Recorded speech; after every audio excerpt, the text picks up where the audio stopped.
Welcome to Things I Can't Say, the podcast for the things parents whisper, not post. I'm Annie, a parent who's walked through the quiet, lonely hallways of raising a child with traits that don't fit neatly into any of the parenting books, or on anyone's social media feed either. Each week we'll open the door to stories that rarely get told out loud. I'll start with mine, and then you'll hear from other parents, mental health professionals, and people who know what it means to live in the gray instead of the black and white. This is a place where shame loses its power, where complexity isn't feared but explored, and where love doesn't have to be easy in order to be real.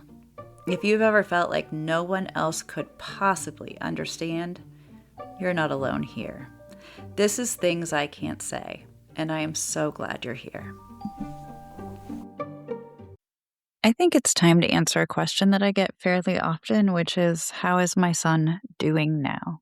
Is he better? Transparently, I avoid this question when it is asked because it is not a simple question for me to answer. It doesn't come with a simple response that I can put into a comment section or a 1-minute social media video. It feels abundantly confusing and messy in my brain. So I'm going to try to answer that on this platform and see if I can get somewhere. And maybe it'll make a little more sense in my own head as I talk about it. It has been approximately 4 years since the last time he harmed our daughter. So we are a ways out from that. I think people could look at that timeline and say, well, he hasn't harmed his sister in 4-ish years. And so therefore, he must be better in some way because that is over. And I want to believe that more than I can even begin to tell you. I would love for that to be true. When he stopped harming our daughter coincided with the start of girlfriends. So as soon as he had his first girlfriend, uh, the abuse in our home seemed to stop at that point. The problem with that is that I don't believe the abuse of everyone stopped at that point. There have been many accusations from others since the start of having girlfriends. One of the things that has happened repeatedly is that he will accuse other people of doing things to him, and then we later find out that he was the one who did them to other people. An interesting thing about our son that I don't think I've really discussed is one of the patterns. We have many patterns, but one of the patterns has been that he will deny any mistake, poor choice, anything negative. He will absolutely deny doing it while he's doing it, and usually for the weeks after he's done it until he's pretty sure he can't be in trouble anymore. And then he will admit to everything, oftentimes finding the humor in it. He's the best at whatever it was that he did. He wants us to laugh with him at the choices that he made. So we'll find out the things after the fact, just not during, which I think that behavior leaves me on edge all the time because I have never felt like I knew what was happening while it was happening. I feel like I've always found out after the fact, and it has surprised me. And so I stay cynical is I don't even know if that's the right word for it, but I'm very careful in what I believe to be true and what I do not. Um, my husband and I were talking about it last night, and he asked me how I thought our son was doing. And I said, one of the biggest signs for me is that I can see his social media. And on his social media, he has many friends, people he's following, whatever you want to call it, who are minors under the age of 18. And he made one post not very long ago that said something about how can people question him for having friends under 18 when he's only 18 himself, and those are really the only people to be friends with. It was something to that effect. Um, and also, he has been very clearly told to not be around people who are under 18 until he has received the help that he needs and has been cleared by CPS for that. As far as I am aware, he has not received the treatment necessary to allow him to be around people under 18. I don't get the feeling that he cares. Um, I can see pictures that include children in the background. Um, if you understood the choices that you made, and if you wanted to be better, be different, have people see you differently, whatever, I believe that you would follow the rule around not being around people underage. And that is not a rule that he seems to be willing to follow. And that, for me, knowing him as well as I do, tells me a lot because that causes me to believe that he just doesn't really care, or he doesn't see the point, or he doesn't understand. Whatever that may be, there is a reason in his mind that he doesn't need to do what he's been told to do, which is ongoing behavior. He can justify it within his own mind, what he needs to do or doesn't need to do, and he doesn't really care what the rules, boundaries, whatever are. He will find a way around them. And because he is continuing to find a way around those rules, it would hint to me that we're not really okay, or better, or whatever terminology you want to use for it. I do know that he has been receiving some help for substance use. Detox has been a thing, rehab has been a thing.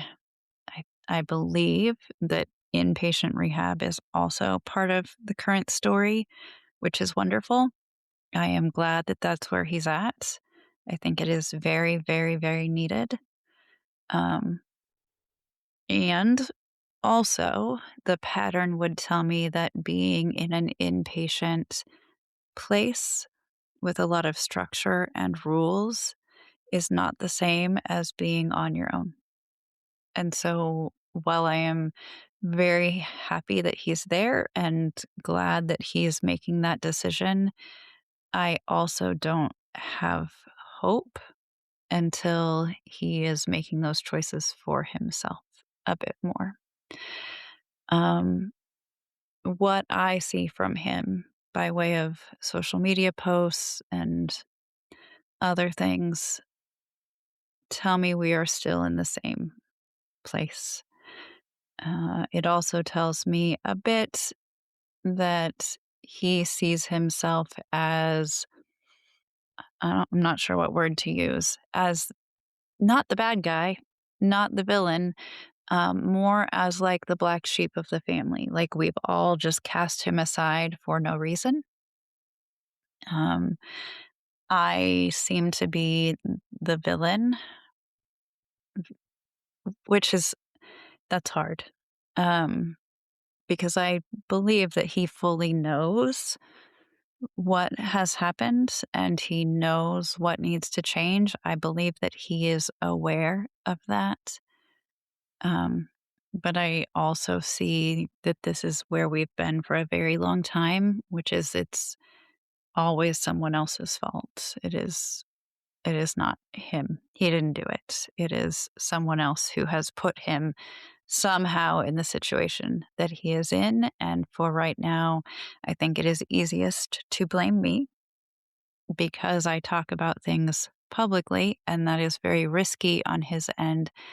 I think that it makes sense to tell people things that are not necessarily true in order to shift some of the blame.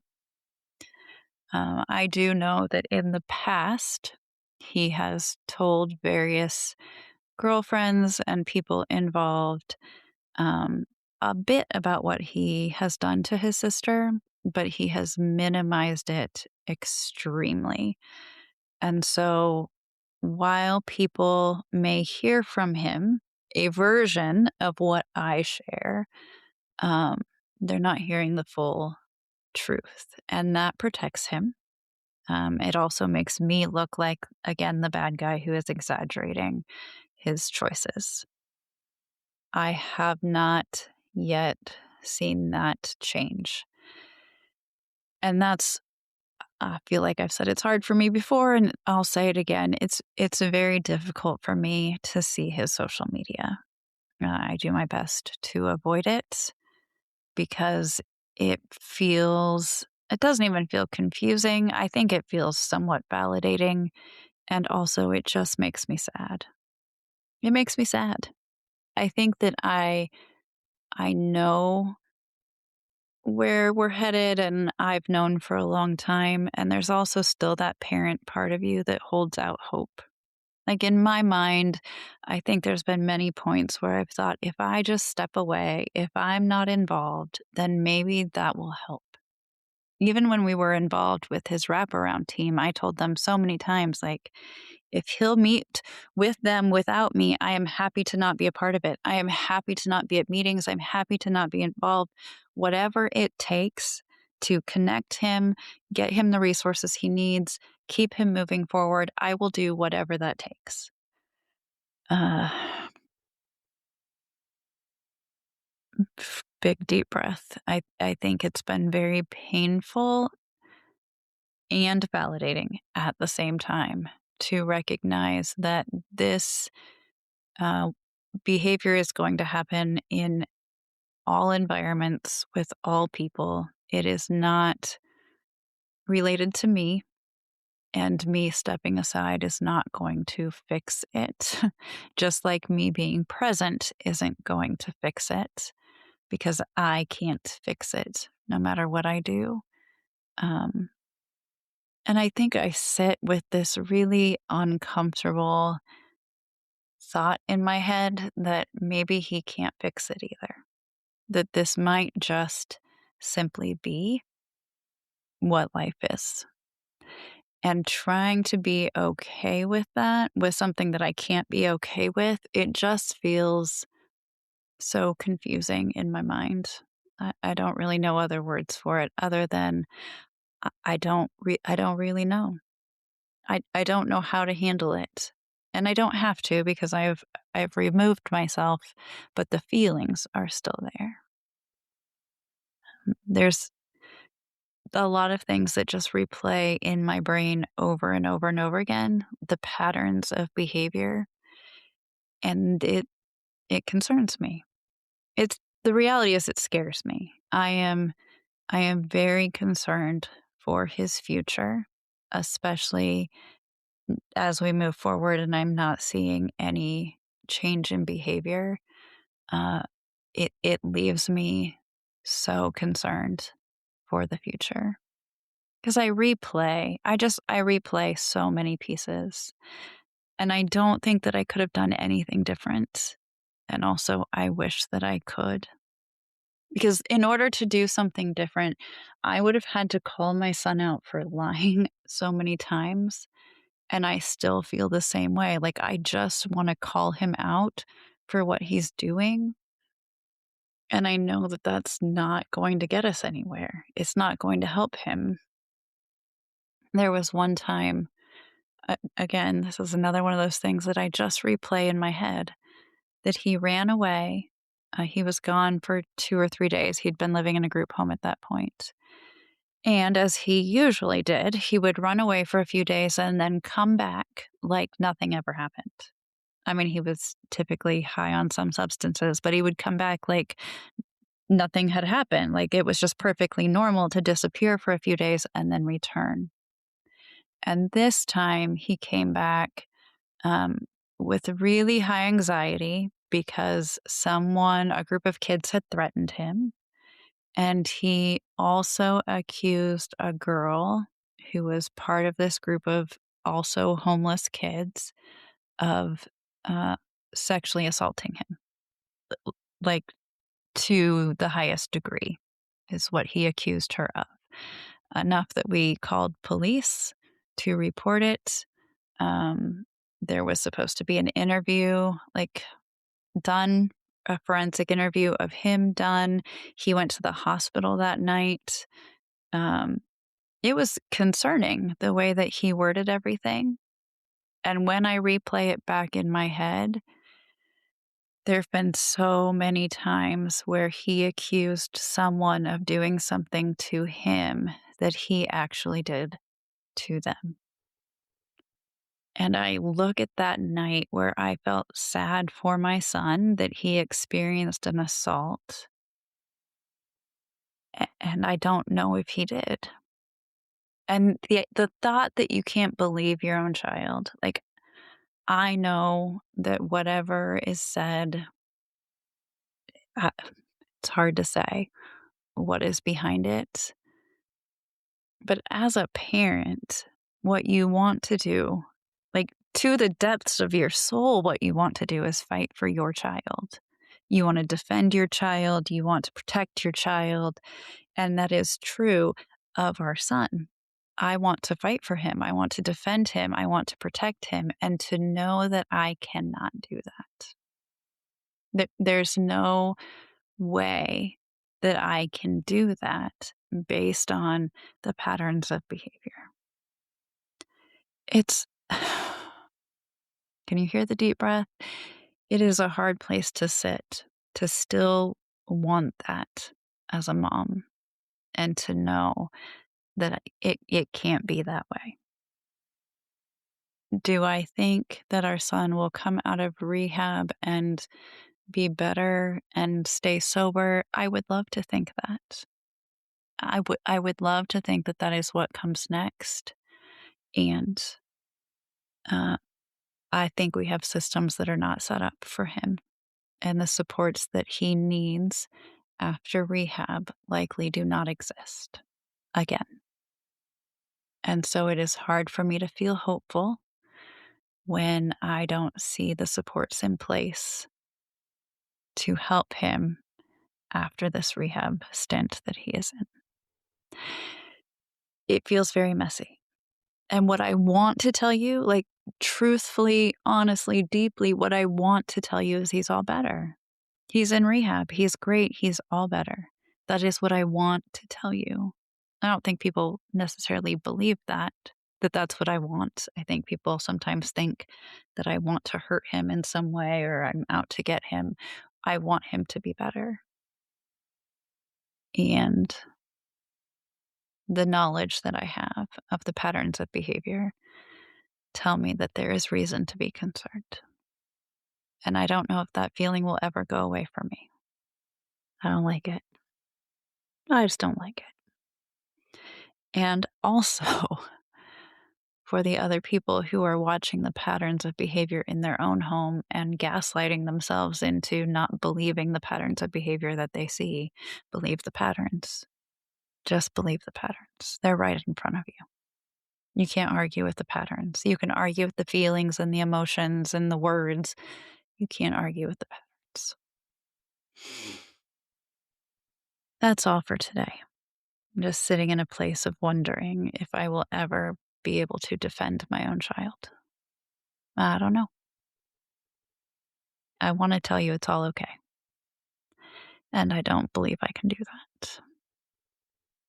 That's all. I'll be back soon. Thanks for being here, listening, feeling, and sitting with the hard stuff. If you've ever whispered a story like mine, I'd love to hear from you. You can leave me a message at mombehindthescenes.com because every story told gives someone else permission to share theirs. This is Things I Can't Say, the podcast for things you whisper, not post. Until next time, take care of yourself.